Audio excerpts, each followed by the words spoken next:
Titi me preguntó si tengo mucha novia. Mucha novia. Bad Bunny. Bad Bunny. Bad Bunny. Hey, Bad Bunny. You want a signed t-shirt? No?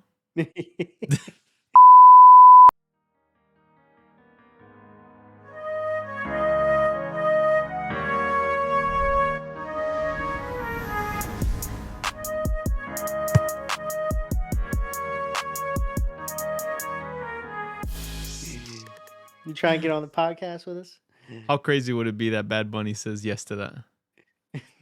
He wouldn't say yes. He'd say See. see. All right. CONCACAF. Emra, CONCACAF. Speaking of. The semifinals. Did you get a chance to watch them? Yes, I did. Yeah, you did. Okay. LAFC, Toluca, Nashville, and Tigres. Mm-hmm. I'll be honest. I like the LAFC versus Toluca match a lot more. It just felt a little bit quicker, a little bit faster paced. To be fair, there are more goals, but I thought it was a good match. LAFC winning at home.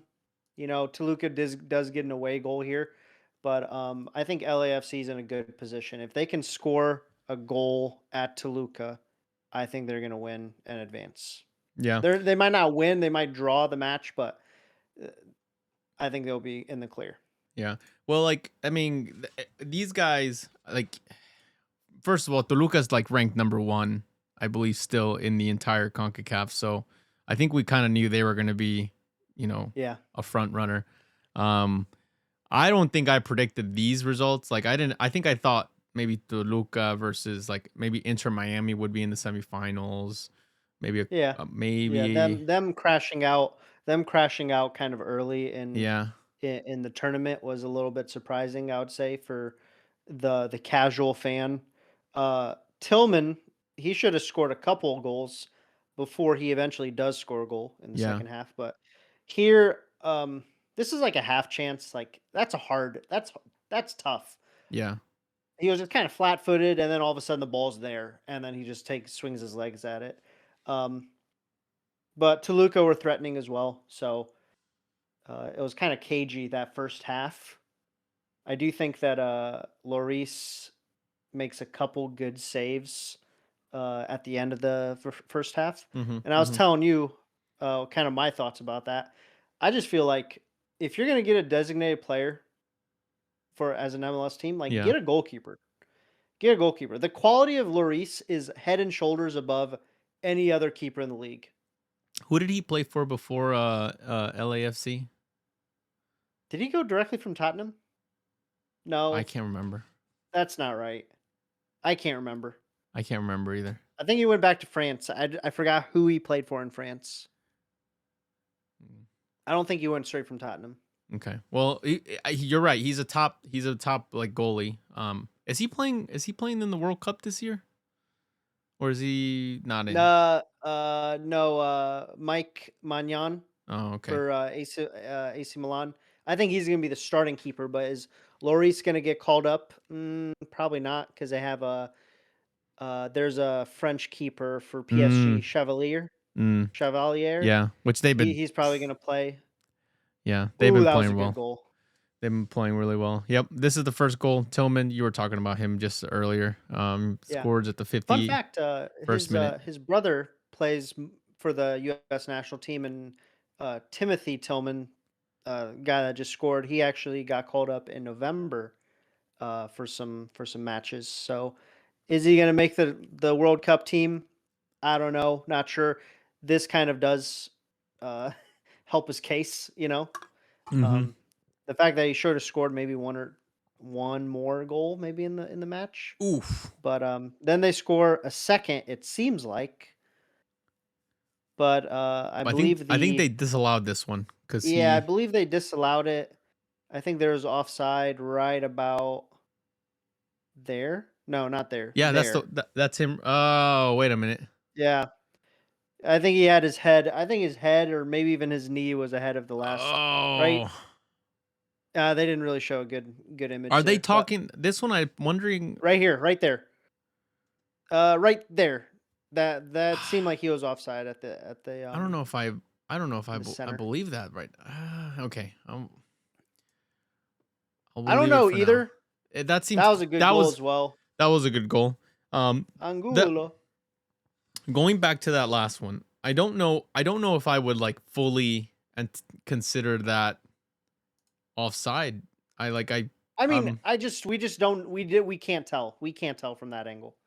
Like there's are they? nothing to like. He could have not, but we just can't tell, But Carlos. like was he trying to was he trying to call out the player upon that first touch, like, or was it the here? I don't care. I'm gonna backtrack it I because don't care. I'm curious. Like I really this guy is not really touching the ball. He's I think it's offside, like, yeah, but he's offside he doesn't there. look I offside think, really. yeah, but I think right when he passes the ball, Oop. actually that player's behind the ball. It That's what looks I'm. like it. That's what I'm It looks saying. like everyone's behind the ball now. Like that's what I'm saying. Like Hmm. he's passing this guy. As long as He this guy looks doesn't touch offside, it, but he also looks behind the ball. man, I I don't think he's know. behind the ball. I think that was a bad call. That's what I'm saying. I think that was a bad call because this guy looks like he might be just slightly offside. This guy looks in. This guy back here, he looks like Yeah, he's but still in. it doesn't matter if one is in or one's off. But if one's off, there it's offside. But No, no, not I unless you just they touch. both Not unless he's not in the play. he's in the play. He's He's not in in the this. play. Well, then He's okay, absolutely in the play because the defender is marking him, so he's in the play. but there is okay. I'm only going back to that one play where it was like Barcelona where I think Messi like lets the ball pass him and he knows he's offside and it's like a what they call it like the 99 IQ 99,000 IQ play Yeah, yeah. because you let the I see ball what you're play to saying. the guy behind you. That's essentially Yep. the same thing. To me, it's the same thing. I agree. I agree. I feel like it's very hard to tell if a player and the ball comes near the player if the defenders are playing to that player or if they're playing to the ball Hmm. or if they're not. I think it's so hard to like tell. And in my opinion, I think it should just be offside. Yeah. Everything like that should be offside. Okay. But still at the end of the day, that one it looked like he was behind the ball. Maybe the angle is Yeah. weird, but he just looked like he was Maybe the behind the angle's ball. weird. You know how like sometimes that can be Yeah. a little bit off. Um, Angulo scores, levels it. it's a And beautiful then goal. we've got some late match drama. Yoris. Lloris almost gets to that. Yeah, he was And close. then Son whips in the ball The and 90th Tafari scores 90th minute winner. 90th minute winner. You see how they try to play that offside kind of trap right Yeah. there? Like It didn't really work. It actually it doesn't work when the backfired. ball gets put in that close to the goal. You know what I mean? Like Yeah. because you really don't. Ugh. Yeah. But hey, good goal, good win by LAFC. For sure. For sure. Nashville not as exciting I'll say as that one, but at least a good turnaround. They were able to Tigres I think got the 1-0, right? Yep, So Tigres. Tigres The is winner was scored by someone that I felt like I knew who it was. mhm. I was like, is that But I was at the same time, I'm like, that seems like a rather common name, Angel Correa. I was like, Yeah. okay, it might be just a different Angel Correa. Yeah. So, but no, it is actually the Angel Correa that played for Atletico Madrid for The like same, a the very decade. same, the very same. I mean, we For like a talked about this. decade. I'm curious. I'm gonna do some research because I'm wondering He what scored a his good one journey too. it was for him to get here. Oh, Boom. oh, that That was was good. nasty. That was nasty. He played over 300 times for Atletico Madrid. I think he might have played in a Champions League final or two, to be honest. Oh, what a shot! Oh, keeper almost saves it, but like still, like there's no saving that when you hit it just right. Oh, that was good. Oh my goodness, that's a tough one to beat. That's a tough one to beat. Well, they ended up winning. Tigres ended Yep. up winning against Nashville. So, um, I think this one was so Nashville was home. So now Tigres is going and to be home in the next game. They're away. They're And the they have away the match. advantage. They have an They have away goal and advantage. they have the win. Yeah. So they're sitting pretty as of now. LAFC is sitting pretty as of right now. I think LAFC was also home, but Yep. so that's not it's not bad, but they got the victory. Um Yeah. it looks like it might be an LAFC versus Tigres, but anything can happen. So Anything can happen. I'm not saying that's Anything. happening, but I Things will get say weird. yeah, I will still say I do think this is the year MLS is going to start to overtake. I think MLS is going to win this year. An MLS team is going to win this year, and I think the tables are turning, in my opinion, with who's going to be the victorious. Because if you look at all the results of all the CONCACAF Champion Cup winners, it's like 95% Mexican teams. Like in the Yeah. last I'll throw a number out there. In the last 30 years, it's like Probably. Yeah. 95% mostly Yeah. Mexican teams. MLS is starting to make that breakthrough, I Do think. you think the quality of players that the MLS has now is like starting to very much push the envelope against the Liga MX teams? Like the Liga MX teams, um I would say that Mexico does a good job of like, well, certain teams, of course, obviously like Chivas, they Hmm. prefer Mexican nationality players. Like they do a good job of bringing up Mexican players through their ranks. But at Yeah. the same time, there's other teams like Club America which also bring in international stars. Yeah. And then like as we saw right there, Tigres. Correa, he is Argentinian. Yeah, he's Argentine. And then uh who's for Toluca? Gignac? Is Gignac yeah, Armand Let's Gignac see. for the Frenchman. So they've got, they've got good players, but I feel like MLS is starting to also get decent players Oh, absolutely. in the league. Like Absolutely. Yeah.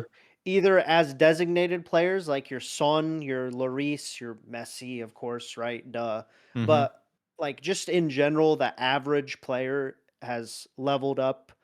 And like if you look at the average Liga MX player and the average MLS player, I don't think there's that much of a difference anymore. Yeah. Yeah. The gap is definitely filled between all the players that are coming over. I mean, you can start to name like actual I don't want to go down the route of like calling these like people the superstars, but they are basically the superstars Yeah. athletes They're that the are coming stars of the over. league. Yeah. They're So the like stars of the league, at least that's Dreyer. Like Dreyer, Dreyer, he's not Son, a he's not someone Mueller. that like you would know automatically from Europe, like Son or like Lloris or Messi, of course, Hmm. but like Dreyer's a baller. Yeah. Diego Luna, Diego baller. Luna, Mueller. Um, There's who's the guy from Cincinnati? Baller from Evander. Cincinnati. Yep. Evander, baller. Uh, tip of my tongue. Where's it at? We just got ballers, man. We just got a bunch of ballers, and I think this the homegrown part of the MLS is still not It's a quite little there. lacking, in my That still opinion. needs It's a little lacking. development, but they They are. they We're seeing yeah, the bringing in of players now. yeah, The problem they might run into is that they're gonna have to start to home grow these guys because there's only so much money to go around to bring in any more of these like high star athletes because they're paying yeah, them to be here, and that's a lot of money that they're spending. It would almost make more sense for you to spend that money on homegrown players and bring it up and develop them than it would be to at this point to Take get any notes, more Atlanta United. any more Take notes. these Atlanta United is superstars. blowing money just for duds. But Poor no, I Atlanta, and I agree, like and their jersey. I think he likes their jerseys. You hear that, guys? I love their jersey. So I do think that one thing that like I think that actually helps this is like the fact that there's a salary cap. Hmm. I feel like if there was no salary cap, all the owners would just go overseas and just get they wouldn't get American players. Yeah. There would have to be like a cap of foreign players on the team. Hmm. Whereas Whereas now it's just like, okay, there's like designated players and there's a salary cap that you can't pay players your total roster more than X amount. But if there was no salary cap, like there would have to be something in place or the owners would just go get a whole bunch of overseas like international players. Yeah. I And think it'll just stifle the US homegrown talent. how long do you think it would take for MLS or the US to say they started now? Say there's nothing in place. Assume there's nothing. How long do you think it would take for homegrown to develop? I mean, I would say it's developed right now. I would say like all the MLS teams have their own MLS, have their own academies. MLS Next Gen or Next Pro, like that's its own league. I would say it's reminiscent or like it's similar to like the USL level. I don't know if it's championship or USL 1, but similar to that USL level where I think there's players coming up like LAFC. They've got a couple young guys that are really good, right? Hmm. They're There's the coming guys through from the academy. there's the guy from New York, the two kids from New York Red Bulls, Yeah. the 17 and the See? 18-year-old. Like that's Yeah.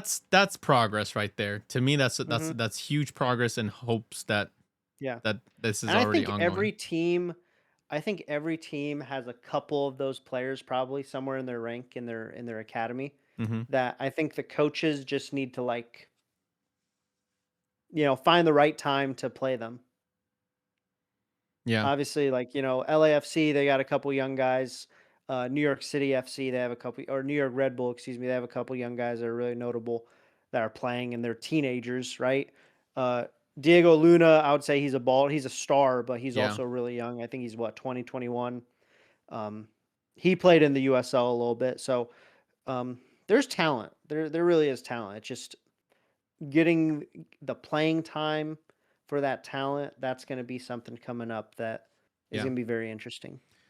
Yep, definitely, definitely. But we'll just keep having an eye on that, and Yeah. hopefully, it continues to develop in this trajectory that we're seeing. And I don't want Yeah. I personally don't Yeah. think we're quite where we want to be or where it should be, Yeah, but of we're course. getting there. But So, at the same time, I don't think we need to be too pessimistic. hmm, If I were to go on to social media and there would be people that would voice their opinion about like the US soccer and like what's going on with it. And it is just a whole bunch of negativity. It hmm, is a whole bunch of pessimism. hmm, Are they going to argue that that's the reality? Sure. Yeah, yeah, I agree. Like, yeah, there's some reality to that as well. But I just I don't see what's wrong with finding the positives. yeah, And like, if they say there are none, that's just not true. yeah, Like yeah. that's just not true. Yeah, I think it's. So I think people get salty because of what it used to be, what MLS used to be, and now it's like becoming something more than they imagined it to be, or even still. or it's It, not what they wanted it to be after yeah. X amount of years following it. They're like, wow, why don't we still have, you know, a lot of people look at the top and they're like, oh, why hasn't the U.S. men's national team like, gotten into the quarterfinals? For X amount of time, like it You was know, like 20. like Yeah. or why haven't they got out of their group in the last X amount of times in the World Cup or something like that? Mm-hmm. And it's just like, okay, well, you can look at the top all you want, but you got to look down through the national leagues, all the amateur or semi-pro leagues, because there's talent there as well. All the youth academies and all like the grassroots level soccer. Like you got to look at all that and try to figure out what's wrong, and then try to implement like a system to work on it. Mm-hmm. Mm-hmm. Yeah. So Now, I'm. what is going to be interesting is, uh, did you want to go into the whole Vancouver situation? Yes. Yes. I want Yeah. to talk about that because that's a spicy topic. So for those of you who don't know, there's big talks about Vancouver moving out of Vancouver. And by Vancouver, I mean the Vancouver Whitecaps. So the movement today is save the Caps. They're trying to keep Vancouver Whitecaps, the soccer team, in Vancouver. But from my understanding, it's just not feasible. Emra, you'll know a little bit more about this, but it's just not feasible to Yeah. keep Vancouver in the area for multiple reasons. I think transportation is one Yeah. of them. Accessibility is another. It's, Yeah. I guess, I don't know if like there's too much cost in having it in Yeah. Vancouver, and they're basically starting to talk about selling them. Now, here's what I know, and I think you already know this.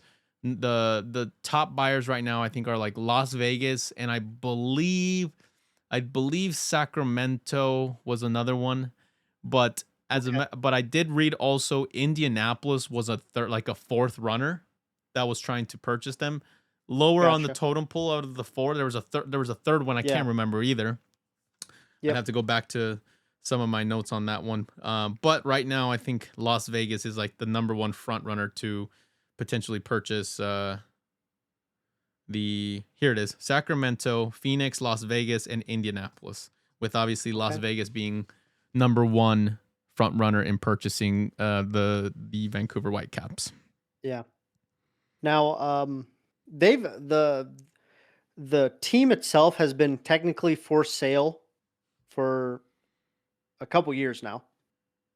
Team's been for sale since 2024. Um, and they kind of cited the ownership group. There's four people that own the actual, um, they own the team. They have a net worth of like $2 billion. Mm-hmm. One of them is Steve Nash. In case if I don't know if you knew that, but Steve Nash of NBA uh, prominence Mm-hmm. is one of the owners, and uh, the club itself is valued at like $400 million. The Oh, okay. issue is that they have about $40 million in revenue losses Ooh. almost yearly. And I think one of the biggest issues that the ownership has is that they don't own, quote unquote, like, I don't know how else to put it, but they don't own their revenue streams or all of their revenue streams. They don't own the stadium. The stadium is technically owned by the province of British Columbia. Oh. So, like, there is probably some friction as to what the tickets are going to cost and who gets money and what is rent costing, Yeah. and are they going to lease for an x amount of time. So um and the government of the, I think it was like the government of the province of British Columbia, they came out and said, like, we're going to try to figure out how to get a deal settled with this current ownership, because they've been trying to sell locally. The owners have been trying to sell locally, and there's just no feasible way, because whoever's going to buy them at Vancouver is going to have to figure out stadium or long-term lease at their current location that's owned by the government. Mm-hmm. And then on top of that, today, Las Vegas buyer actually made an offer, or like basically said like they have an intent to actually make a offer. Mm-hmm. So yeah, I mean, Las Vegas would be like the destination. Um, but yeah, ownership doesn't have key revenue sources, and apparently they wanted to sell it locally. I don't know if they're trying to just do that, just and they knew it wasn't going to happen. They wanted to do that first Mm-hmm. to make everyone else realize, like, oh, by the way, no one actually wants to have the team here because they can't make money off of it. So we have to sell it to some other area, Yeah. to some other ownership group, to a different area. The Columbus Crew, I think maybe like 10-15 years ago, had the same issue. Really? Columbus Crew were going to move. Yeah, Columbus Crew were Did going to move, and it was a save the crew situation instead of save the caps. did they end up And happening? Like, did they end up moving them, or there was just talks no, and they maybe they stayed. resolved it? Oh, okay. They- No, they Okay. stayed, but like it was with a lot of like, same thing with this, just campaigning to keep Yeah. the team that is kind of embedded in the culture of the city Right. in the Right. same Because city. as a fan, Yeah, honestly, that really sucks to. It's like if yeah, the Pacers said, "We're leaving." or the Colts. Yeah. We're Well, but gone. you would just wouldn't you would not see that anywhere else in the world. You just can't have Liverpool leave Liverpool. Like, you just can't. Like, you just can't have Liverpool leave. Like, if What do Manchester you United call are like, them? What "No, do you we're gonna call go them to." now, too? Yeah, Manchester United is gonna go to, uh, I don't know, what like, they're gonna move to London. Yeah. Like, no, that's not a thing. The Las Vegas Brown Caps, like what do you like there's no the Las Vegas Dams, I don't know. Like it's not you I mean, can't the name change is, like, whatever, but, like, it's physically you used to buy a ticket and you would go down to your local stadium and Mhm. watch your team play, and now you can't do that because they're not there anymore. Yeah, but yeah, like there's that aspect, Like, it's but then the team changes completely. Maybe not the team itself, but the team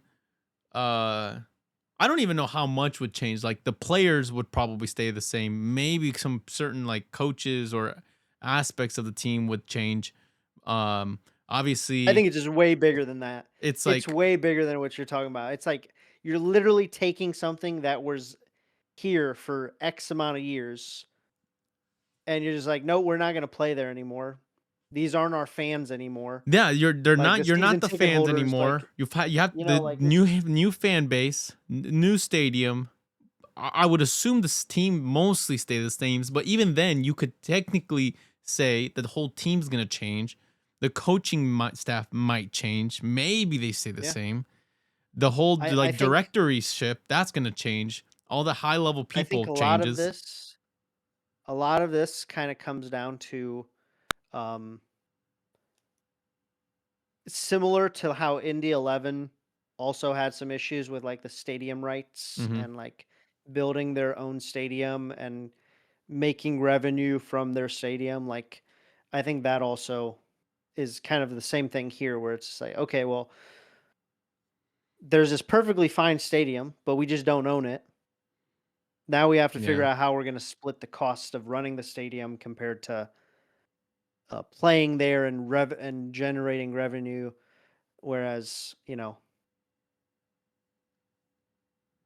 it's a lot of I feel like most of it's just revolves around the stadiums yeah, and real estate yeah, and making sure you have a good location and, like, you get the zoning all done and right, and, like, originally for NFC, they wanted to have the stadium downtown, like, kinda nearby the Tin Cap Stadium, Parkview hmm, Field, and that just wasn't feasible because 1, it's crazy expensive, yeah, and also just the zoning I don't think was, like, possible, and, like, obviously, the public had to comment, and the public probably would have came out and said, like, "The traffic is gonna be insane," things like that, if you build, like, a 10,000 seat stadium in downtown Fort yeah, Wayne, so that's why they kind of put it off to the side and, off of 69 and now the reality is there's gonna be a whole bunch of parking lots around it because you gotta drive there, instead of, like, to be fair, you probably would have had to drive into downtown also, so, yeah, neither here nor there. yeah. But it's Well, interesting. We're gonna see where the Whitecaps, hopefully stay, that's my vote, if I had to cast a vote out there, hopefully stay in Vancouver, even if it's under different ownership, um, sure, I don't care. yeah, But, yeah. yeah, we'll see. I would. You know what? I'll switch my vote up. I was gonna vote for the staying them, but I'd like. I don't know. I'd like to see. I'd like to see a little switch up here. I'd like to see how it goes through the process. That's what I'm more curious about. Like, how does a I mean, process of you change? don't have to see, you don't need this to happen. You can go look at, like, um, who is it? The Rams, Los Angeles Rams. They're the St. Louis Rams. You can go look at that. You can go look back how long It's they've been been in it's LA, not like it's not as 5 years. exciting. It's not as exciting as the in my head. It's like, oh, we gotta move all this. We gotta get trucks to pick up all this stuff that we have all over the Well, place, I and don't think it's it's not anything like like that, Carlos. I know, but I don't I'm think it's imagining like a bunch of anything like that. moving vans, a fleet of moving vans, you pack away your players, you pack away your coaches, Carlos thinks this is like you send them to the next place. this is like Toy Story, you know, like when they land on the. We're not aiming for the truck. Oh man! All right. Well, we'll keep you Is that guys. it? We'll keep you guys posted on Vancouver. Man, we'll see where they end up being, but that's it for this one, guys. CONCACAF gave you guys the updates on that, and then Vancouver, and hopefully they get to stay. So we'll see. Yeah. We'll see. Otherwise, peace out, and we'll catch you guys in the next one. Take care, guys.